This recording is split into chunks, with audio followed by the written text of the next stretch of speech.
மாநகராட்சி 80வது வார்டில் தார் சாலை மற்றும் கான்கிரீட் தளம் அமைக்கும் பணி துவக்கம்.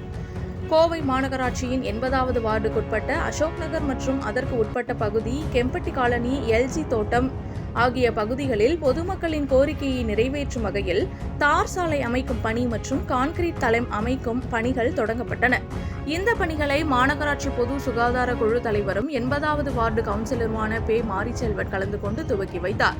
பல வருடங்களாக சீரமைப்பு தேவைப்பட்டிருந்த சாலைகள் மற்றும் தாழ்வான பகுதிகளில் மழைக்காலங்களில் தண்ணீர் தேங்கும் பிரச்சினை இருந்ததாக பொதுமக்கள் தெரிவித்தனர்.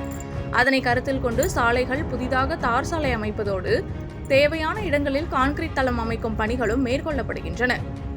பணிகள் விரைவாகவும் தரமாகவும் முடிக்கப்பட்டு பொதுமக்கள் பயன்பாட்டிற்கு கொண்டுவரப்படும் என்று கவுன்சிலர் பே. மாரிச்செல்வன் தெரிவித்தார். மேலும் வார்டு மக்களின் அடிப்படை தேவைகளை தொடர்ந்து கவனித்து நடவடிக்கை எடுக்கப்படும் என்று அவர் தெரிவித்தார். இந்த பணிகள் தொடங்கியதைத் தொடர்ந்து அப்பகுதி மக்கள் மகிழ்ச்சி தெரிவித்ததுடன் கவுன்சிலருக்கு நன்றியும் தெரிவித்தனர்.